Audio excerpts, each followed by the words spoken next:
안녕하세요. 형광펜 성경과 함께하는 성경 공부, 오늘은 에스라 6장입니다. 이에 다리오 왕이 조서를 내려 서강 곳간 곧 바벨론에서 보물을 쌓아둔 곳을 조사하게 했는데 마침 두루마리 하나를 얻게 된 거예요. 거기에 기록이 돼 있었습니다. 고레스 왕 원년에 진짜로 조서가 내려왔던 거죠. 저번 시간에 어떤 일이 있었냐면요, 강 서편에 있는 총독이 이거 얘네들 유다 사람들이 지금 와가지고, 이스라엘 사람들이 와가지고 하나님의 전을 건축하고 있는데 이거 진짜로 그런 거냐, 바벨론 왕 고레스 원년에 진짜로 조서를 내려서 실제로 이거 한 거 맞습니까? 과연 그러한지 한번 살펴봐야 되는 거 아닙니까? 그 서쪽의 총독은 이게 진짜라고 믿지를 않았던 것 같아요. 설마 그럴 리가 있냐? 왜냐면은 아닥사스다 왕이 분명히 하나님의 전을 그거 못 짓게 했었는데 그 전에 그럴 리가 없었다라고 생각을 했던 거죠. 그래서 이걸 방해하려고 찾아보라 그랬는데 진짜로 찾아봤더니 있는 거예요. 고레스 왕 원년에 조서를 내려 이르기를 예루살렘 하나님의 전에 대해서 이르노니 이 전 곧 제사 드리는 처소를 건축하되 지대를 견고히 쌓고 그 전의 높이는 한 27m, 광도, 넓이도 27m 정도로 해라. 60규빗이 27m 정도 되거든요. 큰 돌 3켜에, 그러니까 벽을 만드는 거에서는 그건 3층으로 벽을 만들고 또 나무로 한 층 더 만들고 그렇게 해라. 그 모든 돈은 다 왕실에서 내리라. 또 느부갓네살이 예루살렘 전에서 취하여 바벨론으로 옮겼던 하나님의 성전에 금, 은 그릇들 돌려보내고 예루살렘 전에 가져다가 하나님의 전 안에 각기 본초에 둘 것이다. 이제 강 서편 총독 다뜨네와 스달보스네와 너희 동료들, 얘네들이 고소했지 않습니까? 저번에 여기 보시면은 이 서쪽에 있는 총독이 이거 고소했던 건데 너네가 할 일이 있다. 그것을 말해준 거죠. 오히려 도와줘야 되는 것을 말해요. 뭐라고 말하냐면은 일단은 너네는 그 사람들 멀리해라. 하나님의 성전 재건하는 거 그거 막지 말아라. 유다 총독과 장로들로 하나님의 이 전을 본초에 건축하게 하라. 내가 또 조서를 내린다. 하나님의 이 전을 건축함에 대해서 너희가 유다 사람들의 장로들에게 행할 것을 내가 알게 하겠다. 그게 뭐냐면은 니네 세금 나한테 가져올 거 없다. 거기로 바로 보내라. 그래서 그거 쌓는 거, 그 경비를 걔네들이 바로바로 받을 수 있게 지체하지 않을 수 있도록 이것을 그들에게 바로 갖다 줘라. 또 수용물들, 필요한 것들, 물건들도 니네가 다 공급해야 된다. 곧 하늘의 하나님께 드릴 번제의 수송아지와 수양과 어린 양과 밀과 소금과 포도주와 기름을 예루살렘 제사장에게 그 원하는 대로 영락없이 날마다 주어라. 저희로 하늘의 하나님께 향기로운 제물을 드려 왕과 왕자들의 생명을 위해서 기도하게 하라. 내가 또 조서를 내리노니 물은 누구든지 이 명령을 바꾸는 자는 그 집의 들보를 빼서 저를 그 위에 매달아서 달게 하고, 들보라는 게 그 기둥과 기둥을 연결하는 이런 가로 형태로 되어 있는 것이 들보거든요. 근데 그거에다가 이제 매달아 버리겠다는 거죠. 그 집은 이로 인해서 거름더미가 되게 하겠다. 만약에 왕들이나 백성이 이 조서를 바꾸고 손을 들어 예루살렘 하나님의 전을 헐진데 그곳에 이름을 두신 하나님이 저희를 멸하시길 원하노라. 나 다리오가 조서를 내려놓으니 신속히 행하라 하였더라. 그래서 오히려 도와줘라 그거를 하는 거예요. 다리오 왕이 조서가 내려가니까 강서편 총독 다트네와 스달보스네와 그 동료들이 어떻게 됐겠습니까? 신속히 도와줍니다. 이게 처음에는 고소를 했는데 완전히 상황이 바뀌었어요. 유다 사람들의 장로들이 선지자 학개와 이또의 손자 스가랴, 학개의 스가랴 그거 쓴 사람들입니다. 이 선지자들의 권면함으로 인해서 전을 건축하는 일이 형통하게 되었습니다.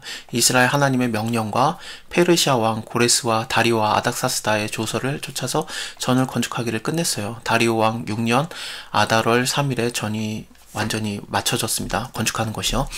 일단은 어떤 때는 뭐 다리오 왕이 먼저 나오고 다른 때는 아닥사스다 왕이 먼저 나오고 그러잖아요.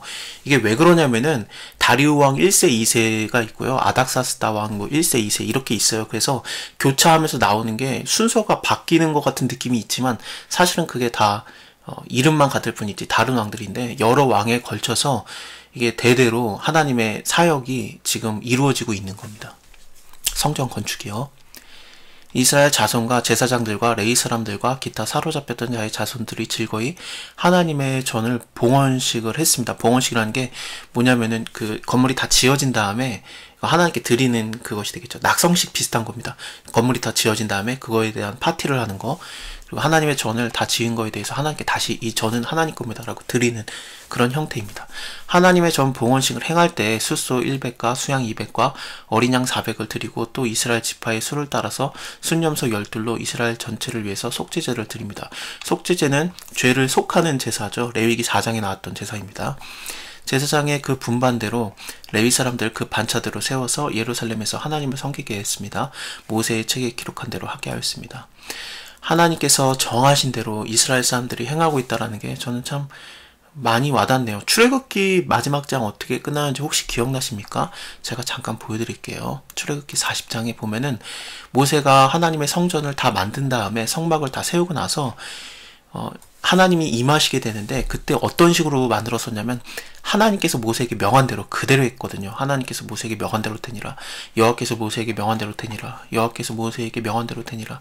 이게 계속해서 반복되고 있죠. 그래서 하나님의 성전을 어떻게 지었냐면은 여호와께서 모세에게 명하신 대로 그대로 만들었었는데 지금도 마찬가지로 이 스룹바벨 성전도 여호와께서 명한 그대로 만드는 것과 같은 그런 느낌이 드는 거죠. 왜냐하면 하나님께서 모세에게 가르쳐준 대로 그 기록한 대로 하고 있으니까 그렇습니다. 사로잡혔던 자의 자손이 정월 14일 6월절을 지킵니다. 정월 14일 날 6월절 지켰던 것은 굉장히 흔하지 않았었잖아요. 여호수아 때 한 번, 물론 민수기 때도 한 번 나오지만 모세 때도 있었고 그 다음에 여호수아 때, 그 다음에 거의 없었어요. 요시야 때 그때 좀 제대로 지켜지긴 합니다. 히스기야 왕 때도 정월 14일에 지켜졌던 게 아니라 2월 14일 그러니까 속 6월절이라고 해가지고 6월절 원래 정월에 하는 걸 1월에 하는 것을 못한 사람들이 나중에 그거라도 하라고 하면서 다음 달에 똑같이 하거든요. 그것을 지켰던 게 히스기야 왕 때입니다. 지금 이스라엘 사람들이 포로로 돼 있다가 다시 돌아온 다음에 하나님의 성전을 건축하고 그 다음에 여기서 6월절을 지키는 겁니다. 제사장들과 레위 사람들이 일제히 몸을 정결하게 하여 다 정결함에 사로잡혔던 자의 모든 자손과 자기의 형제 제사장들과 자기를 위하여 6월절 양을 잡으니 사로잡혔다가 돌아온 이스라엘 자손과 무릇 스스로 구별하여 자기 땅 이방 사람의 더러운 것을 버리고 이스라엘 무리에게 속하여 이스라엘 하나님을 구하는 자가 다 먹고 즐거움으로 7일 동안의 무교절을 지킵니다. 6월절이 끝나자마자 7일 동안의 무교병을 먹는 그것이 이어지죠. 그래서 6월절 무교절 이것을 같이 봅니다. 이는 여호와께서 저희를 즐겁게 하시고 또 아스루 왕의 마음을 저에게로 돌이켜 이스라엘의 하나님이신 하나님의 전을 역사하는 것, 그 손을 힘있게 하도록 하셨기 때문에 이렇게 다 즐거워하고 있고 예배도 드리고 있는 겁니다. 하나님의 허락하에 이렇게 성전이 다시 만들어졌지만 하지만 하나님의 영광은 임하지 않아요. 그 모세 성막 때는 하나님의 영광이 임해가지고 이 구름도 빽빽하고 하나님의 영광이 너무 가득해가지고 모세가 그 성막 안에 들어가지 못했었거든요. 솔로몬 성전 때도 마찬가지였어요. 하나님의 영광이 임해서 굉장히 다들 두려워하는 상황이었는데 지금 성전에는 하나님께서 물론 그 성전을 짓는 것을 도와주셨지만 영광이 임하는 것 같은 느낌은 없습니다. 하지만 하나님이 도와주셨습니다. 자, 오늘은 여기까지 보고요. 다음에 학사 에스라가 드디어 거론이 됩니다. 에스라서인데 이제서야 나오네요. 다음 시간에 읽어볼게요. 감사합니다. 다음에 뵙겠습니다.